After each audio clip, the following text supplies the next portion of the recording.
Aloha, and you are listening to KNKR LP 96.1 FM Kohala. This is Intuitive Talk Story, and this is your host, Mikkel Anna. Welcome to Intuitive Talk Story, and I'd like to welcome my special guest today, my mama, Miss Karen Alvarado. Welcome to the show. Oh, thank you so much for having me again. Yes, it's always a pleasure to have you here. And normally you're here in the health capacity as a certified herbalist and nutritionist and iridologist. But today we're going to kind of have a different topic, but we'll get into that in just a second. Let's first take a moment in the vein of Intuitive Talk Story and just take a moment to come together, ground, and breathe. So taking a few moments to bring ourselves present, breathing into center, letting go of your day, whatever else you're going to do later, and just allowing this time to be a time to ponder, to connect to self, to connect to the information. We ground into the earth, aware of connection to source, bringing self into heart and mind coherence, to listen, to expand, to grow together. And we give thanks for this time. Mahalo nui loa ke akua. And so it is. So today, wanted to do something a little different. I stumbled upon this show per se, or documentary that was talking about 13 things that were really alive in the 1950s that mothers did, parenting tools, etc. And that list, as I listened, I went, oh my gosh, like I remember these things, and I remember my grandmother, my mother. And I sent them to my mom, and she said, oh, yeah, I remember a lot of this stuff. So I thought it'd be really fun to bring her on. She obviously parented me.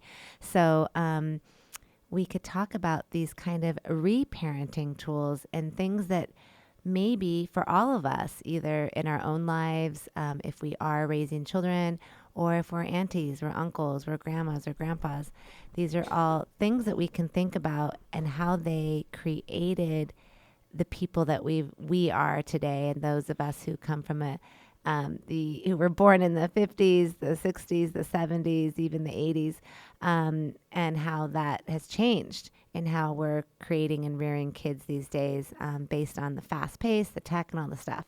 So the first thing, and I'm going to put a lot of reflecting here with Mama. The first one, and can be interpreted many ways, but it's rise and respect. In the old days, if a group of elders were sitting, in a room, and somebody entered, or somebody, a child entered a room, or an adult entered, or children are sitting, the children would rise and would respect. We would give, let's say you get on a bus and you see you're sitting on the side, and a pregnant woman or an elder or an adult that needs support gets on the bus. We naturally, as younger people, would stand and give their seat to somebody who needs it. These days, I don't know if as many people are doing that. And I just want to get, what's your thoughts on that first one? Well, I think that's a beautiful thing to do on a regular basis. It's sort of a very sacred, I think, and it really does show respect. And you raise children to respect elders. As they get older, then hopefully they'll do the same. But as you can see, in our culture today, that is not the case. Elders are not revered. They're not respected like they used to be. And in many cases, it's necessary, but we just discard them, you might say, and don't feel that they have anything important to say or to contribute to. And when I was growing up, not only did we stand for our elders when they came in, but we were to greet them and to make sure that we greeted them. It wasn't their responsibility to greet us. It was our responsibility to greet them with a hug or a kiss, that type of thing, and kind of honor them, like aloha, not, well, we didn't say aloha. Hi, auntie, and then they would sit. And then it was our responsibility to go get them to something to drink. So Mm-hmm. then we had to wait on them. Not only did we have to stand for them, we weren't supposed to, just leave then at that point. We were still a part of the family. And so then we had to go get them something to drink, usually water at that point. Where they just came in, so we would take out a tray of water to whomever arrived and make sure that they were taken care of. And, often they were coming for dinner or just to visit. So we would make sure that that was the case, and sometimes if they came for parties and, my dad would be making them a drink and I would take it to whomever he asked me to take it to. Or we would, walk around and take everybody's orders to see what they wanted to have to drink. I think you did that. I did. That continued. Grandpa also had me do that. I actually had a little tray that I would go around, and when we had family parties, I would take orders and, wait on the family. Of course, sometimes people would give me tips, actually. Haha. Uh-huh. But We didn't get that when I yeah, was growing up. yeah, but yeah, it really was passed down that we would. And I remember that too. Like, there's always some peanuts on the table. There's always a little snack, something for the guests, and that it was always to be polite. Like, oh, go, say hi to your auntie. Go say hi to somebody. You go and greet them. So I remember growing up via you, of course. And Grandpa and Grandma. I too was instilled with a lot of these concepts, directly from my grandparents. So I got to experience it too. And it is a different story. I will say here in Kohala, we're really blessed that we still have a lot of traditional values. I think in our community and in the communities that have grown and lived here, that are from Kohala and have, been born here. I think a lot of these things still translate, here. And you might ask yourself, if you're listening and you're like local person from here, like, yeah, do you see that these things are intact still in your community, in your families? Because I think they haven't been as lost here as they have been in other places. Although if we all continue on the tech and the TVs and the da da da da da, eventually they will all be lost. So the goal is to put them back in, because we want to revere and honor each other in all ways. And I think it starts a lot with this respect for our elders, for those that are in positions of authority, just being grateful and sharing with them. Yeah, I think it goes a long way with learning to do that, because as you do that, when you go to work, usually, you start at a young age and you usually have a manager or a boss or whatever who's older than you. So, you pay attention and you're respectful, and you don't, well, some of these people today, act so like disrespectful even to their bosses. It's really amazing. And, like they think, well, you can't talk to me like that. It's just that kind of attitude. And of course, I expect that the manager or boss is talking to them, great, respectfully also. But I think it just carries over as you grow up into your everyday life of what your challenges are, where you go, how you interact with people. I think you had a really sweet story you just told me. Was it yesterday? About when you go out, how the kids, because you've been in the schools for so long, and Yeah. you were someplace that quite a few of them came over and greeted you.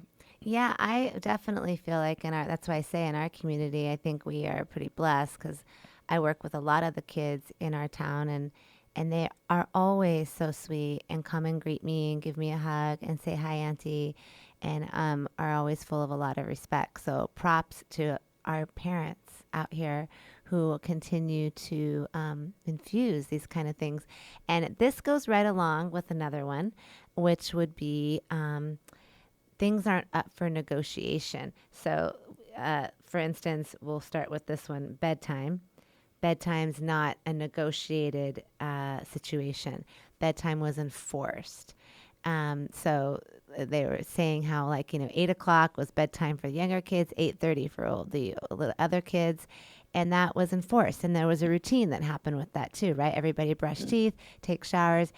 In the old days, a bath water was drawn, and, if there was more than one child, and it still might be the case now, 3 kids took a bath in that water, and and they saved, and everybody was aware of their usage, and you followed protocol, and then what did this do? What did this create? This created something that we don't even think about, and in many ways it created rested children ready to learn in their brains because they've slept, they feel secure and safe. It also gave parents a time, 2 hours at the end of the day to themselves, or a mother to, they'd say to mend something, or to make a call to your sister, or to just sit on your porch and listen to the crickets, or just be with your own thoughts and relax. But it gave time built into the day instead of needing to do, self-care. Self-care was already built into the day. When you were running a family, you had those couple hours that were for you. And there was no ifs, ands, or buts. The lights go out, the door gets closed, and good night. And that was the way it went. And it's interesting to think about that because right now, I see a lot of children that will go, no, Mom, 10 more minutes, just 10 more minutes. This program's almost over. Or they want to still have some more screen time, whatever they're doing, playing a game, etc.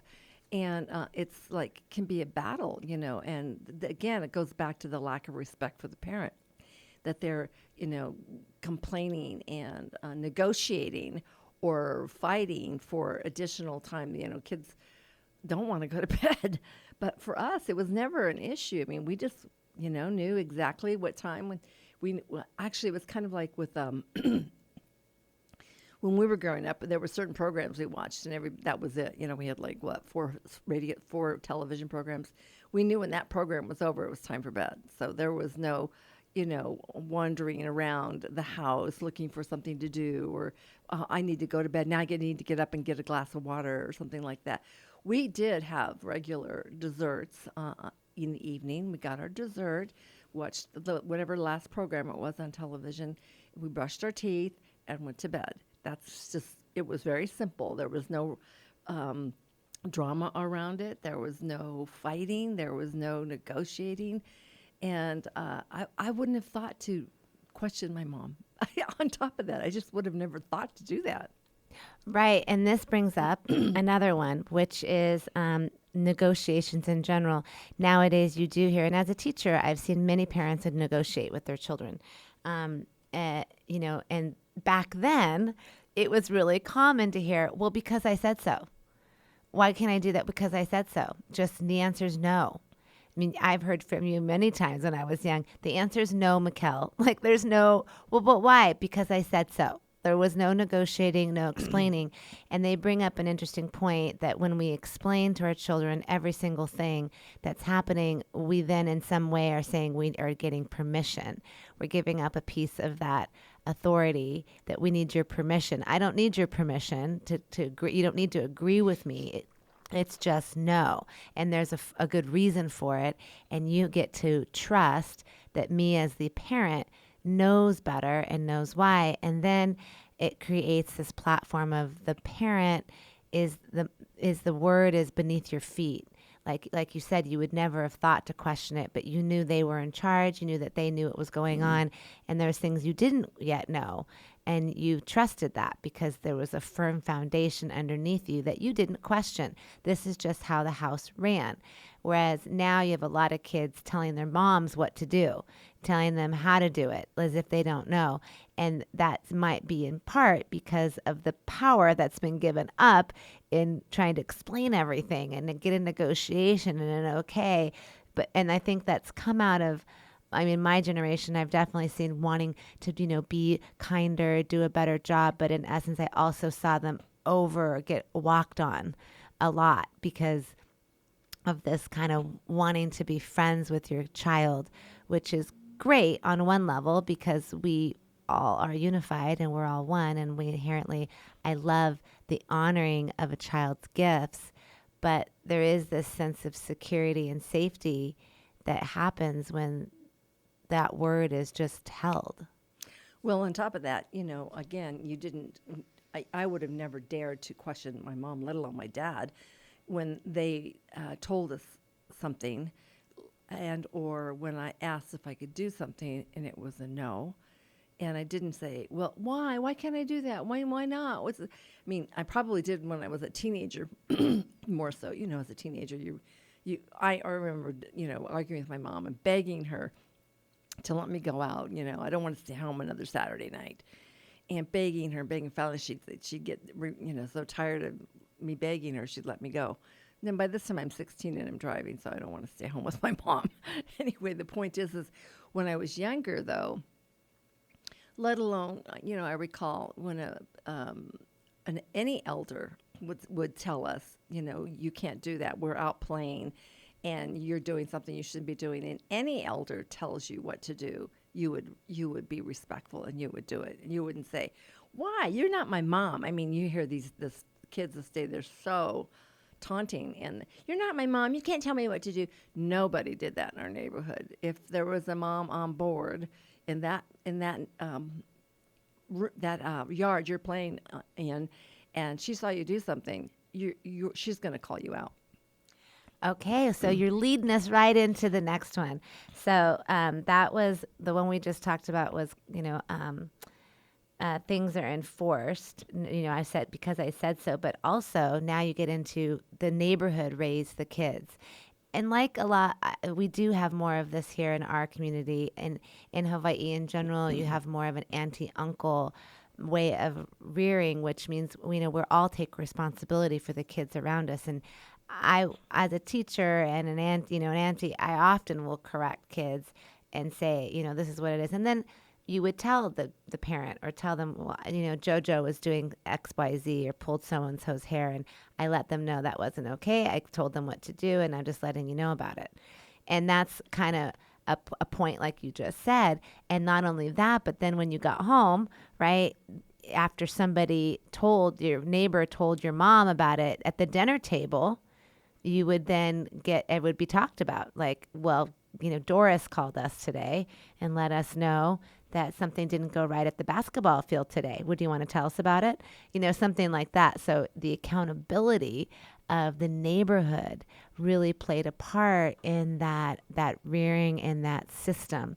So there's like accountability and more safety in that.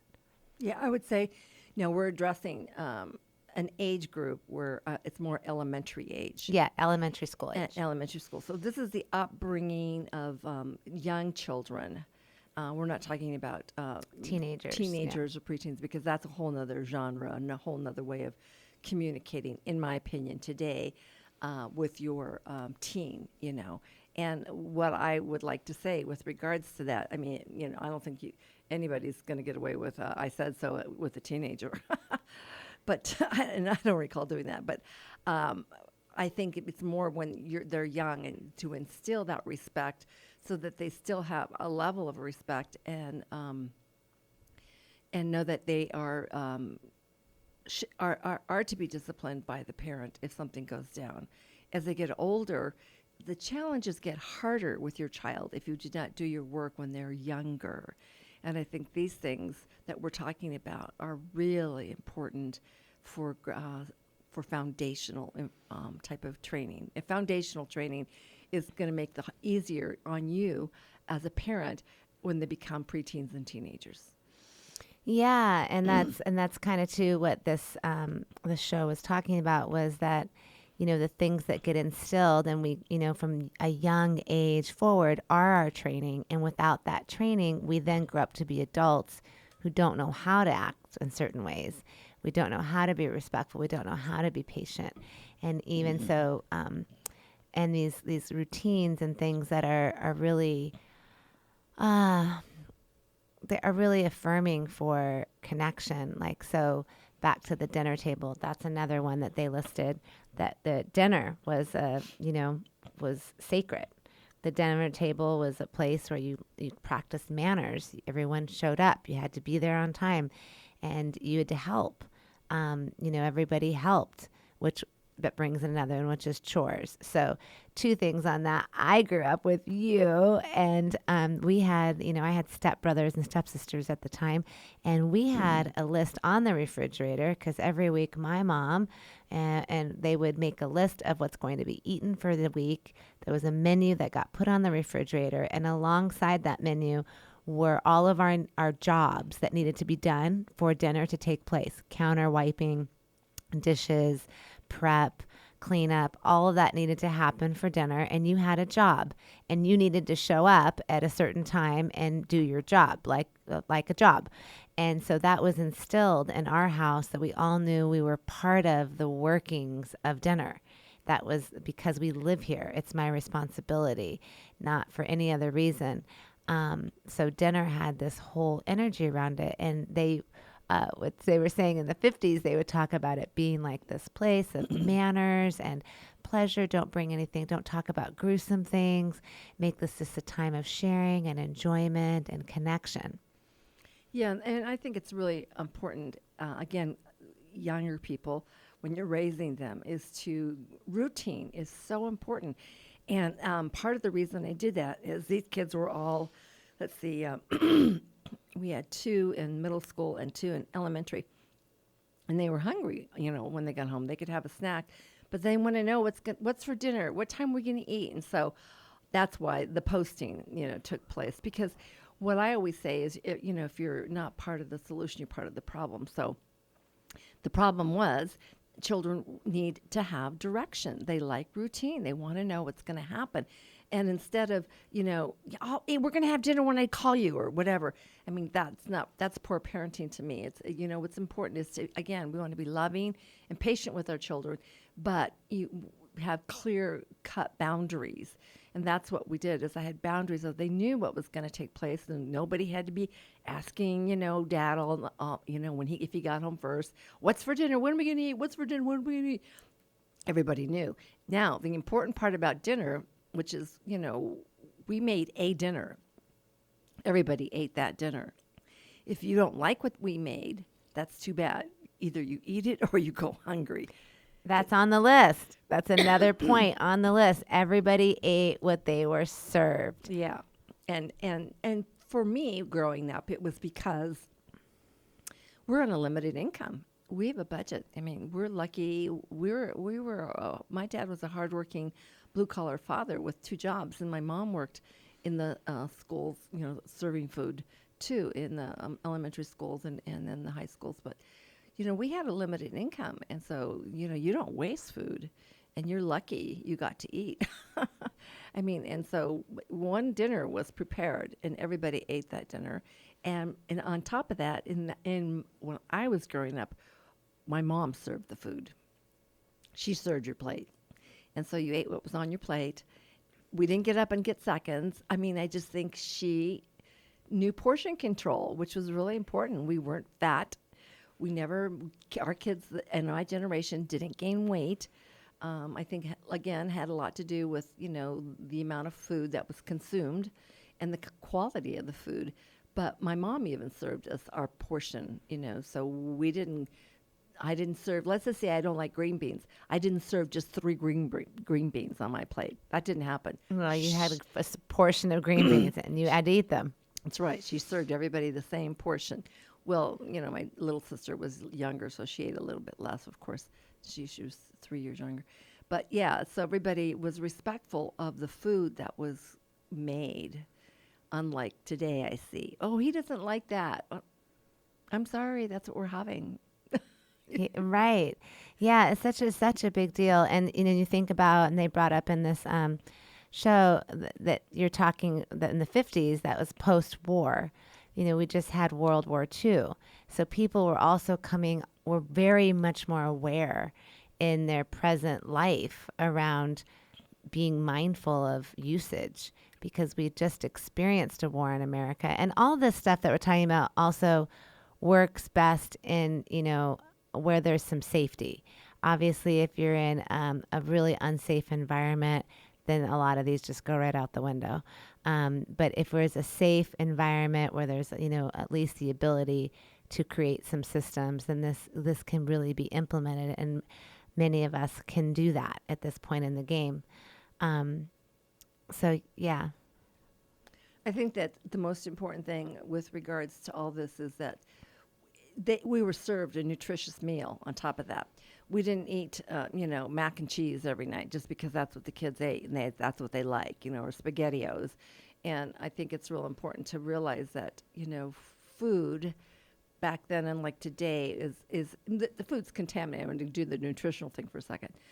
All the food's contaminated. So we're eating stuff out of a box, a can, or it's processed, and so we're eating really, really horrific foods, and I see so much obesity in children, and that just was never a problem when I was growing up. When I was raised, grew up. I was in the 50s. I was born in 1952. So we didn't see obese children. Nobody was obese. I mean, I can't think of anybody during that time frame. And I don't even really remember any obese children during your generation, Mikkel. I think that wasn't the case either. And yeah, you girls were all good-looking, beautiful teenagers, and nobody was obese. And you had a pretty large crew that you hung out with. I remember a dozen girls coming over for prom and stuff like that. But I think that's really important to realize that what you're creating is brilliant minds and growing them properly with proper nutrition.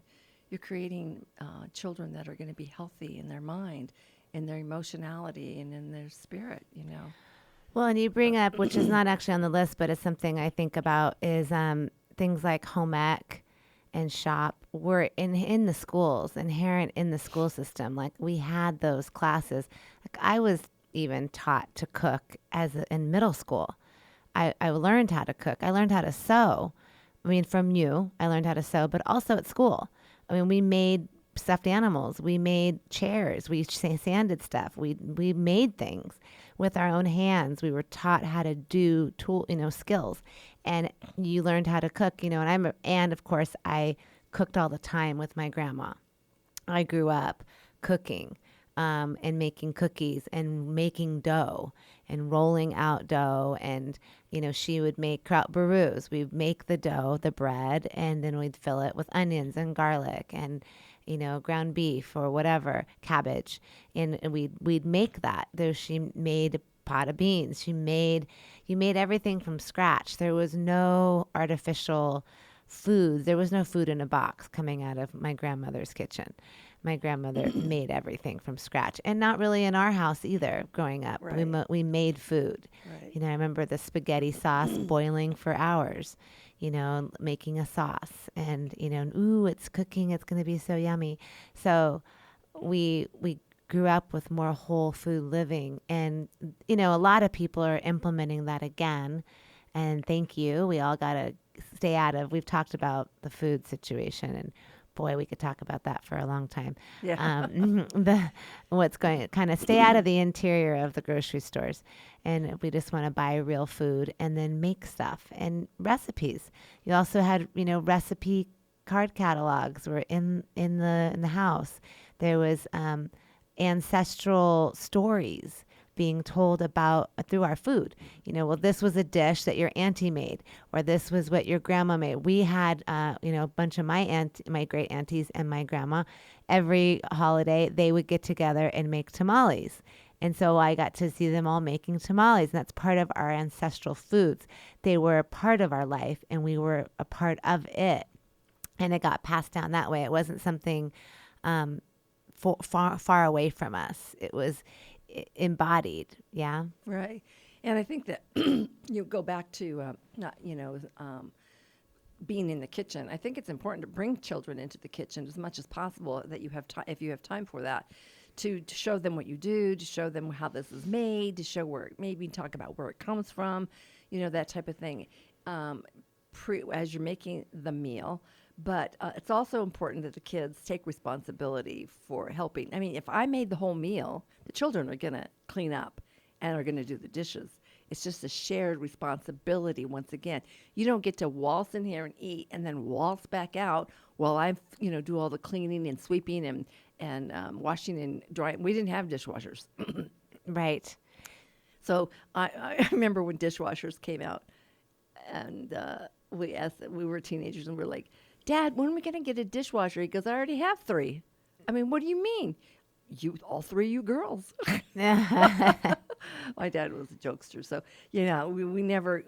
That was it. We weren't going to get a dishwasher, so it was really important, that you bring children involved in the responsibility of maybe not if you're not in a position to help them, let them prepare with you because you might be in a rush or whatever, as much as possible. Let's say a weekend when you're not working, but it's really important to get those kids involved in chores. Well, and they can always clean. You can always at least wash your plate, put it away, wipe the counters, small things like that. Cleanup is something we all can do. And they talked about, so chores was another thing.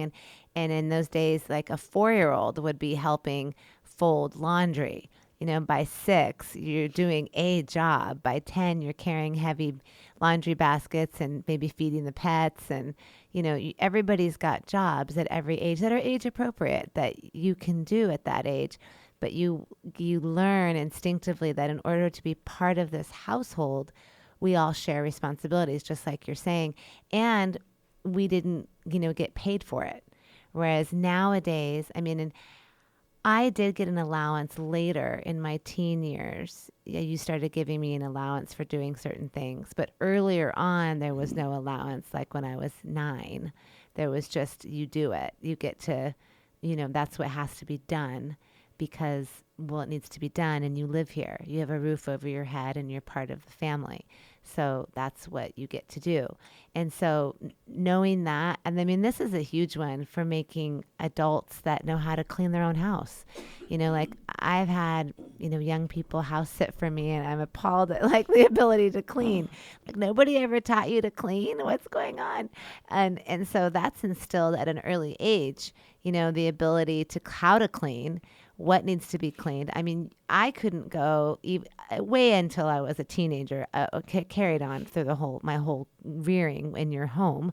I couldn't do other things until every week I had cleaned my room, the living room. I had dusted and vacuumed and cleaned the bathroom. Those were my jobs, like no matter what. And then other jobs can get put on top of that. Yeah. Now, with regards to how everybody handles that. You had at that time, your stepsister. You both shared doing that work, and as far as that goes, and you didn't have to do all of the. No, she was gone by the time. Well, yeah, but you didn't do all of that work all by yourself. Yes, I did. You did? I did. When I was a teenager, for sure. Oh, when you were a teenager, yeah, not when you're Not younger. when I was younger. No, we did, as I said, age-appropriate jobs. Yeah. And as you continue going, by the time I was a teenager, I had the capacity to, you continue to be consistent in instilling that. And I've thought about it many times because I'm so grateful that you did that, because it then meant in turn, I know how to clean my house. Right. And we grew up even more intensely. The tools today, there are so many tools and so much easier to clean your house than when I was growing up. We did have a vacuum cleaner, but we didn't have a lot of the floor. The kitchen floor was all this type of linoleum. And so we had to get on our hands and knees and wash it. Mm-hmm. And after it washed and dried, then we had to get on our hands and knees and use wax on it and to shine it, And so we did that. And then after that dried, we had a buffer. Nobody has buffers anymore. We had a little buffer, and we'd buff the kitchen floor so it was nice and shiny. Wow. That's intense. Yeah, right. And we did that in the living room, too, until we got a carpeting, because we didn't even have carpeting, throughout the whole house. But on Saturdays, we had a little house, and we spent the whole day cleaning. I don't know how you spend the whole day cleaning a 2-bedroom house and 1-bathroom house, but we also, my older sister and I did the majority of the cleaning. My younger sister was, again, 3 years younger than me, so I don't remember what Mom had her do as we got older. But we too did all the cleaning. And we had, during the week, we ironed. And we're in grade school doing all this stuff. We all through grade school, let alone high school, we ironed and we hung the clothes because we didn't have a dryer. So Mom washed them, and my sister and I hung the clothes, took them down, folded them, and then we had to spray them with water, roll them up, and that evening iron them all. Wow, right? And ironing, like that's something most people don't really do anymore. Iron their clothes, and we have so many more fabrics that stay wrinkle free, but that's definitely like, we used to be so commonplace. I mean, even growing up for me, ironing was more commonplace than now. I rarely pull out an iron these days, but I don't think anybody knows how to iron. not the way to iron, like the real way. Yeah, like there Right. was a system in ironing that you learned. Right, right. So again, I think the importance of chores. Let's talk about the benefits of that. Again, it's hard work, and you know, I worked at the Xerox Corporation, and I was a professional salesperson, and I made a lot of money doing that. But guess what? On the application, one of the several of the questions were, have you done hard work? What kind of hard work did you do? At what age did you do that hard work? You know, how were your, what kind of routines were you did you grow up with?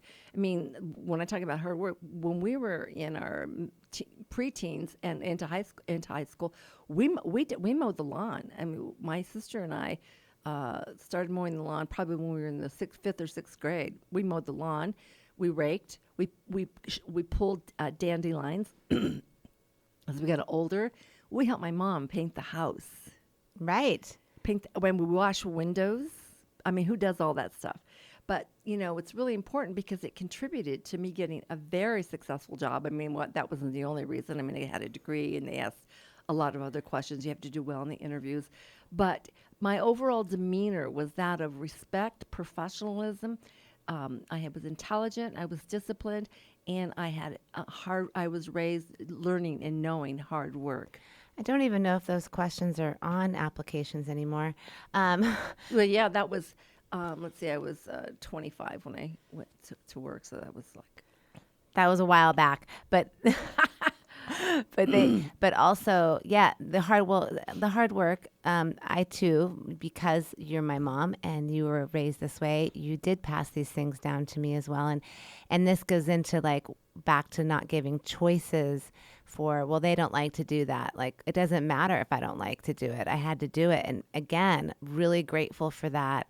Later on, like, we used to have to go and help our family. Like, we're going over to Auntie's house, right? We're going to go over to, usually once a week, we went to some other family member's house to help them. Or we did some helping of our own, or we have to go clean such and such, or we have to go and paint the garage, or we had to go do something. And then you go, oh, I don't want to go. Well, you're going. That's what we're doing. That's what's happening. And you're going to get a paintbrush, and you're going to scrub the floor, or you're going to do whatever job needs to happen. And that being instilled at a young age also gives you the gumption and to get it done later. I clearly remember, you know, now having a place that I take care of my own. I remember when I've had to do things like use oil-based paint and paint something like, you know, tin that was rusting. And is that something I want to do? No, that doesn't sound like fun.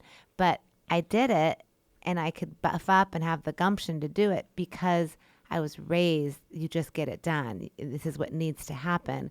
So we make it happen, and we can do it ourselves versus somebody else always doing everything, which I think anymore, a lot of times people are outsourcing for things. And Sure.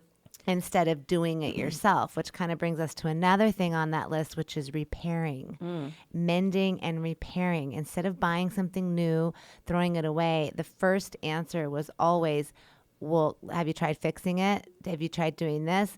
Let's try and take it apart. Let's, you know, what does it need? And it can probably be mended or fixed.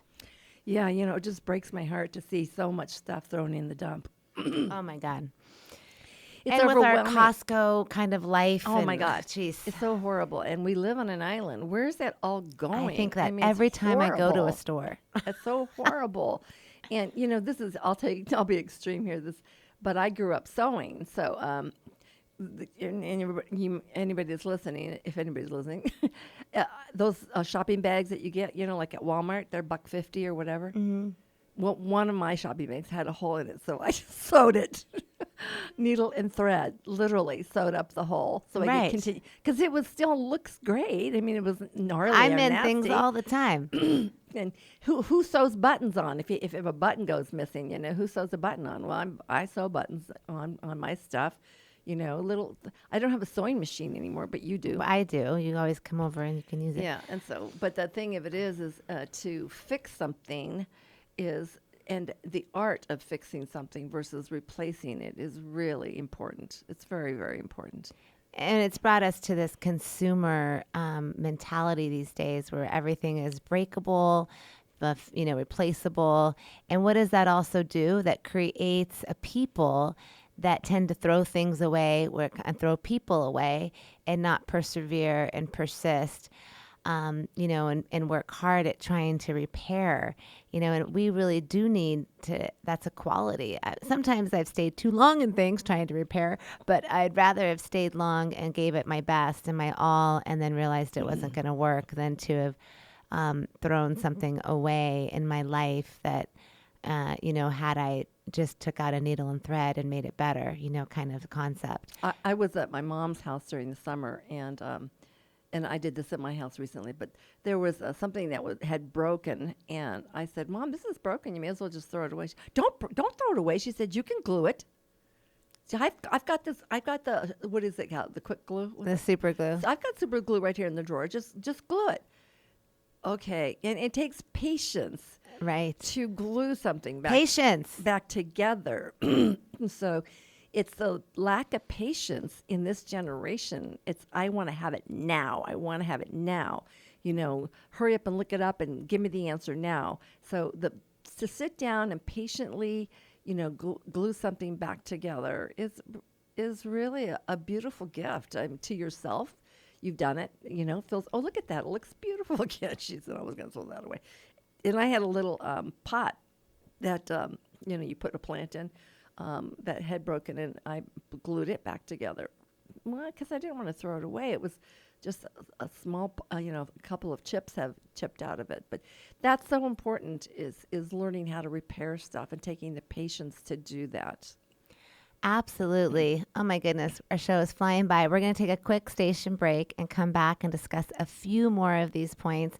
And I hope that you're finding this helpful in reparenting ourselves and the kids that we get to be around. And if you're a mom out there. So stay tuned. We'll be right back after this quick station break.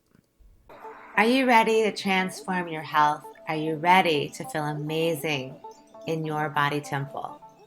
Well, I have just the thing for you. Purium Superfoods, organic, premium, and incredibly easy.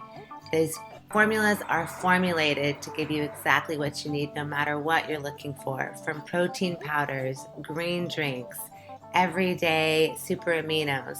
They have something for everyone. Some of my favorites are removing the glyphosate from your body. That's what's in Roundup, and you don't want it in your body. This product, Biomedic, will take out 97% of the glyphosate, and you can start today in just 4 months. Are you ready to sleep better? Sleep nightly is the way to go.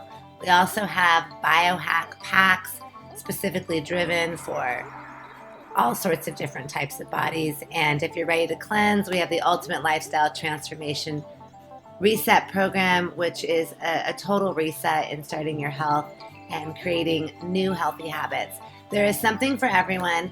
Check out Purium Superfoods at www.ishoppurium.com. That's ishoppurium.com. When checking out and making your online account, be sure to utilize my gift code, Aloha Silk, all lowercase. That's Aloha Silk, and you can become my customer, and I'm happy to support you through your health journey. Feel free to reach out anytime. If you have questions, feel free to shoot me an email. You'll find that information in the text below of this YouTube channel. Thank you so much, and have a glorious day. Okay, we are back. You're listening to K&K LP 96.1 FM Kohala. I'm Mikkel Anna, your host. This is Intuitive Talk Story, having an awesome conversation with Karen Alvarado, my awesome mama, and we're talking about reparenting and things that they used to do in the 50s when mama was growing up, and then things that she actually shared with me, and may we keep sharing these things and implement them back into our world so we help our kids to become functional and respectful, independent adults. So another, Responsible. yeah, and responsible. So another one was consequences. Yeah, that is a big factor. And the reason why is that when there's no consequences in the home, then you grow up, and guess what? The consequences get worse. You get fired if you don't show up on time. You go to jail if you steal something. So I think there always needs to be consequences. And I grew up in the generation where we got spankings, and I don't condone that today. But I sometimes, maybe a child does need a good spanking. I'm sorry, but I for the most part, most kids, I don't think need a spanking unless, as well as it just being talked to. Now the consequences could be all kinds of things. Today they're different than they were when I was growing up. Grounding, of course, was always a consequence, or you don't get to play, you don't get to watch TV, that week. At this point, you don't get to be on your devices. You can Exactly. stay in your room. Yeah. So you Don't always get dessert. you don't get dessert. You have to, you know, you don't get to go out and play. With the other kids for on that all day Saturday. You have to stay home and do some additional chores. So there's a lot of consequences you can create. And if you don't create consequences, then children are never going to be accountable for what they did wrong. And then they don't become accountable for their lives as adults. And the one thing that this show was expressing was consequences were implemented, boundary was crossed, so the consequence takes place. There was no negotiation. And one thing they brought up was the umph it took for the moms. Like, it took for you to hold those consequences when I'm begging you or crying or acting crazy. When a child is doing that on some level, you could have, if you just gave in at a birthday party that they wanted that sweet and you just could give in and shut them up kind of thing.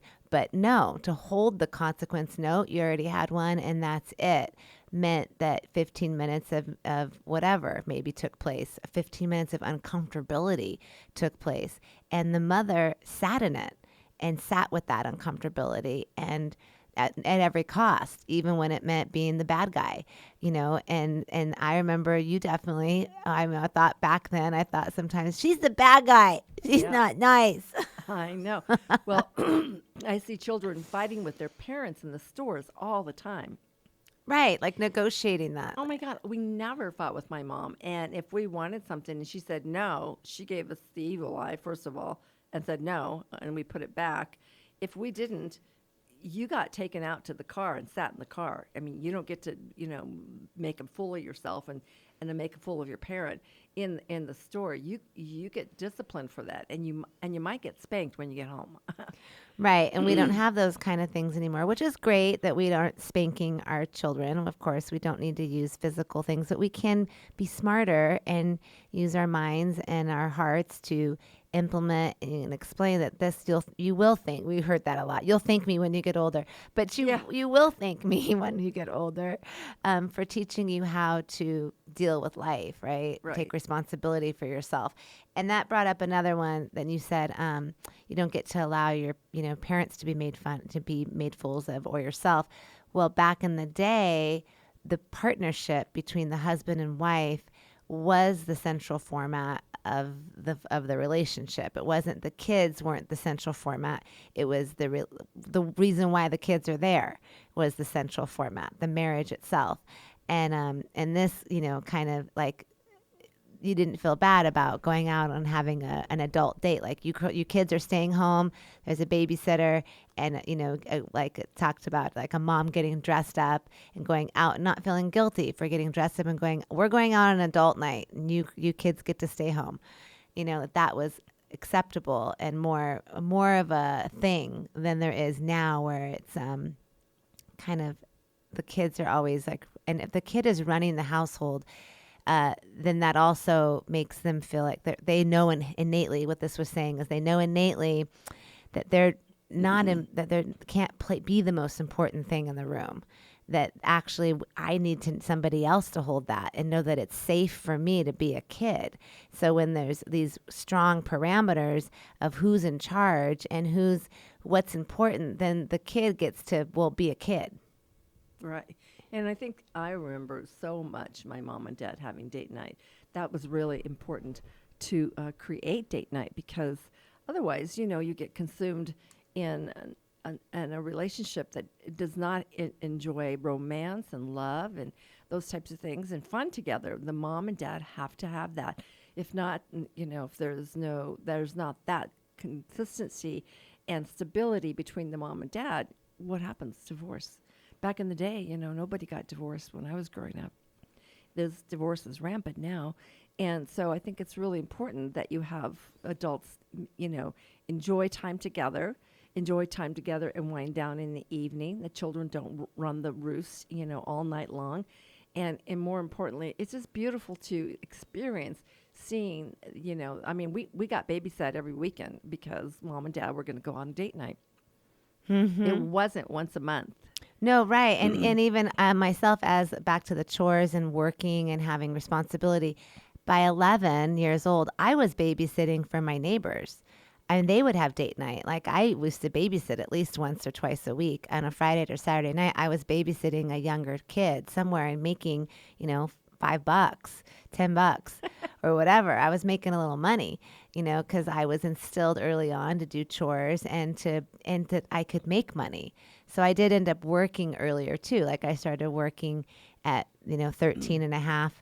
By 14, I was making fresh fruit pies at Marie Callender's, making money, saving money for my car because although I knew my mom would help if I didn't, I actually wanted, I knew that I wanted to buy a car that I wanted, and I knew that I had to be an integral part of that. She wasn't going to do it for me. Well, and again, that goes back to responsibility. I knew, when we purchase something ourselves, I don't care what it is. When my daughter buys a car or a blouse and she purchases it herself, she's going to take better care of it. It's just that simple, because it's something she worked hard for.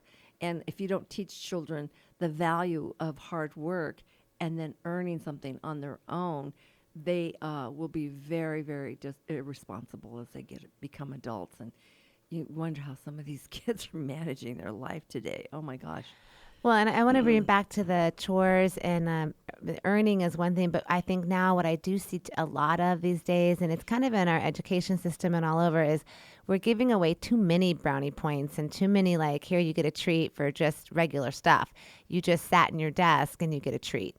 Like, no, that should be commonplace. Like, it should be, the bar should be higher, that, we're all expected to behave and be respectful. That should be like a given. And then things above that bar then start to get acknowledged as gold stars per se. But when we're getting gold stars now just to like placate, just to like get someone through the day, which I think is a huge part of the tech that we're seeing. A lot of these things have been blown out of the park because of the tech and the amount of stimulus that's coming forward and different ideas, and you can have access to all this stuff at once. So it gets overwhelming, right? Which brings us to the last one. Oh, not the last one, second to last one. Oh, we've got 3 minutes. Okay, so boredom. One is boredom. Kids were allowed to be bored. A mom was home maybe after school. They talked about a mother being home. You come home from school, she's like, go outside and play. Drop your stuff, get some water, and you go outside and play. And what did that mean? Means you figure out what to do when you go outside to play. There's nobody to play with. You go play in the swing set by yourself, or you go play, go up to the sandbox. Again, elementary school. Right. Or you made up a game, or you made a kickbox. They kick the box or kick the can, right? Right. Make a fort out of cardboard. Or you jumped on your bicycle and you went biking and you're in the neighborhood, because it was always so safe just to cruise around the neighborhood. Kohala is very safe. That's a really beautiful thing. But we could go outside and play for hours, and my mom didn't worry about us. Just be home before dark. Yeah. And there's no phones. Right. So also kids supervised each other. They made up rules. If there was a fight or a problem, the kids worked it out. Yep. And then you learn to become more proficient at communication. Plus, you learn to forgive each other because, well, I got in a fight with Joey on the baseball field yesterday. We worked it out, and I came back again today. I forgave, and I'm back to play because I'm going to still be friends with Joey or whatever that is. Or if somebody hurt themselves, we figured out how to get them home. And there wasn't a phone that we called, and mom just picked us up. So these critical skills of finding critical thinking, ways of working things out were developed just inherently in life. And nowadays, with the onset of devices, if people are using devices all the time, then we have to actually create ways that develop these critical skills. The last one for our 2 minutes is a sense of belonging, teaching children they belong to something greater than self. And that goes back to, you brought up in the beginning that we had a radio show we listened to. We knew the programs, only 3 or 4. That's what we knew we were available to us. And then we knew we went to bed. You weren't always in charge of the schedule. Well, we were never in charge of the schedule. How about that? And what's really sad is it feels like the children are in charge of the schedule when it comes to the parents. And I want to go now, Mom. I hear that all the time when I'm around a parent, and they decide when they want to go, how long they stay. Not all parents, but there's a lot of good parents I see at the park with their children that really, they call the shots. And I love seeing that because the children are not supposed to be in charge. They're not supposed to be. And it's really important that they know that there's rules. And, we had to go to church whether we liked it or not. Every Sunday morning we had to get up and go to church. I didn't like sitting in that Catholic mass, and I didn't even know what the guy was saying and what was doing. But we had to go get dressed up, look nice, and pay attention and not talk, or we were in trouble. Right. So it instilled respect, it instilled values, it instills a sense of belonging that life doesn't revolve just around you. There's other people here that we need to be aware of, and we're all here together, creating together. So, gosh, that hour flew by really fast. But we are at the end of the hour. These are really great things to think about. We'll have to have you back to talk more about parenting tools and skills. Yeah, that'd be fun. And I do want to refer somebody who is named Foster Klein. Amazing parenting skills. Amazing. I learned a lot from him when my daughter was in the 7th grade, and I'm going to throw my hands up and say, I don't know what to do. I'm losing it here, I feel like whatever I do is making things worse. And so when I started learning better parenting skills, because as your children age, you do have to increase your parenting skills, your knowledge. It's not the same all the way through. Yeah, absolutely. Oh, we've got Stereo Gab coming into the studio. And this was a great show. Thank you so much for joining me, Mama. Thank you for this wonderful talk. And we hope it's been helpful for you, grandparents, aunties, and beyond. May we all raise respectable, awesome kids and work together in our awesome communities. So thank you and have a beautiful rest of your day. Aloha.